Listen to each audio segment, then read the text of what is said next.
Howdy! Welcome to Aspire Mountain Academy. I'm Professor Curtis, your instructor for this course in Introductory Statistics.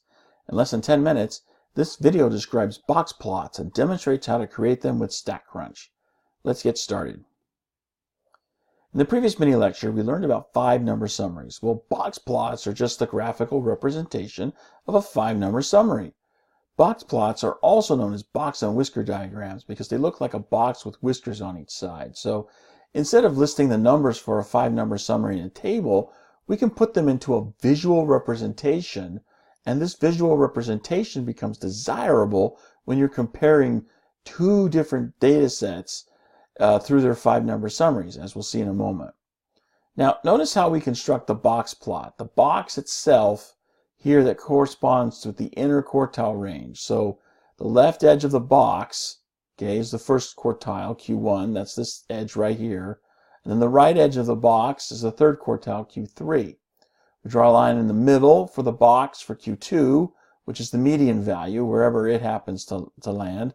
And then the whiskers then come out from the sides of the box, okay? And on the left edge is the minimum value, and on the right edge is the maximum value. So where these lines appear relative to each other indicates how the values in a data set are distributed. We can then easily identify properties like skewness, because a skewed data set will mean that this box and the middle line representing the median will be shifted to one side or the other. So whereas if it's more centralized, then we know something approximates the normal distribution. But if it's more off-center, then that means we have greater skewness in the distribution. We've seen before the effect that outliers can have on the mean, the standard deviation, and the shape of a distribution. And that's why some people prefer making modified box plots, where outliers in a data set are either clearly indicated or just not included at all. So instead of drawing the whiskers with lines on the ends representing the maximum and minimum value, we instead draw the whisker out to the extent where an outlier would begin to appear. Then all the values appearing beyond that are unusual values that are therefore marked as outliers in the data set, usually with dots or stars or X's as you see here. Now, modified box plots therefore separate out the outliers in the presentation to give you a sense of everything that's in the data set, but also allow you to ignore the outliers if you want. This visual representation helps us to do that without necessarily excluding the outliers. Now, you may be wondering, how far out is far enough for a data point to qualify as an outlier? Well, modified box plots typically follow some convention in that regard. Typically, a data value above Q3 by more than 1.5 the IQR, or below Q1 by more than 1.5 the IQR, qualifies as an outlier. Now let's use the heights of elected U.S. presidents in our POTUS file to learn how to make box plots in StatCrunch. Okay, we're here in the POTUS data file in StatCrunch, and we're going to learn how to make box plots for the heights of U.S. presidents. So to come up here, I go to Graph, Boxplot, select the column where my data is located, and I'm going to come down here and check this box for Draw Boxes Horizontally. I don't know why the vertical orientation of the box plot is the default, but every box plot that I've ever seen has always been on the horizontal orientation. So I've never actually seen a vertical box plot that was actually used in the real world. There may be people who prefer that orientation, but I never saw it while I was working in industry. So since the answer options that you get with your assignments when you're asked to draw a box plot, they actually draw, the answer options have the box plot drawn horizontally. So you want to check that box because it'll make it easier for you to compare and select the right answer for your assignments. So once I do that, I come down here and I click Compute, and here's my box plot. Now, this looks kind of squished, so to help compare with the answer options of my assignments, you can actually drag the edge of this. If I hold down the left button on my mouse while I move this, so I can drag this out and I can actually make the box plot more stretched out, so it's not as stretched up.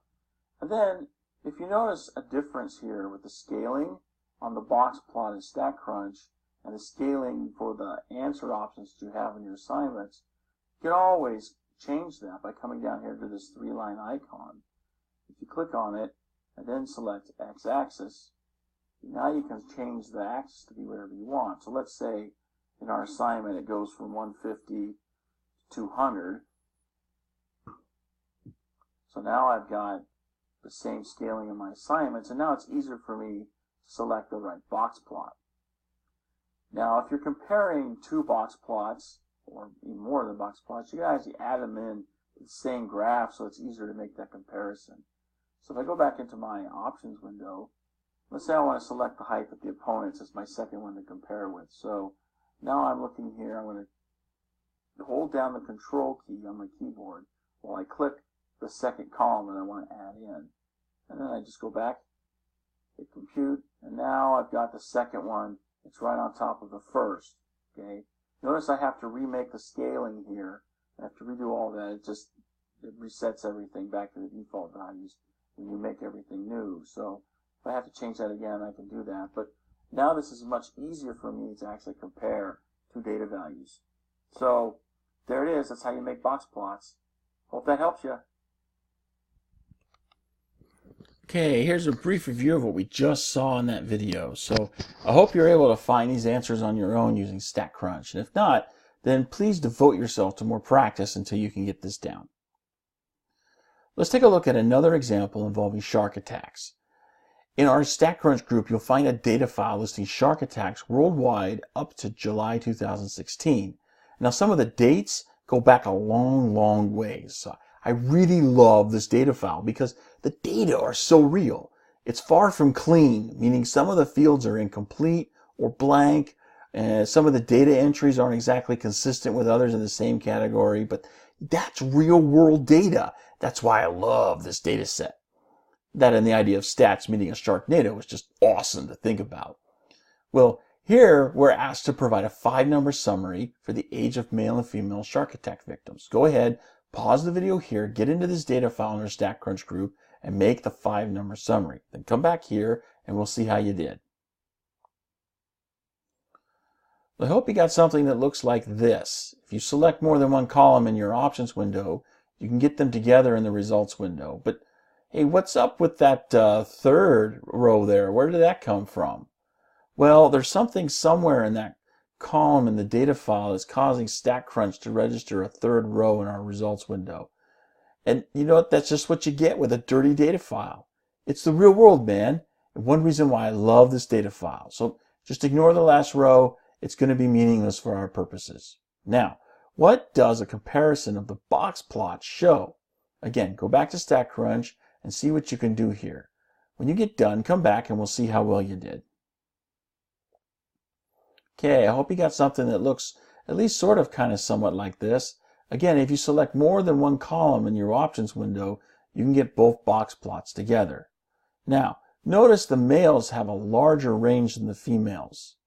Okay, they both start around the same age, but then, so they start around the same age, but then see here, the oldest male shark attack victims are significantly older than the oldest female shark attack victims. Now look at the bulk of the data. Okay, the boxes are overlapping, and while it's not perfect, they both kind of start and in the same neighborhood on the number line, from teenage to mid-late 30s. And what would explain this observation? Why would the bulk of the data be from these age groups? Is it because sharks find younger people to be tastier? Or is it because those who provide opportunity for sharks to attack them are primarily from these age groups? Well, what say you?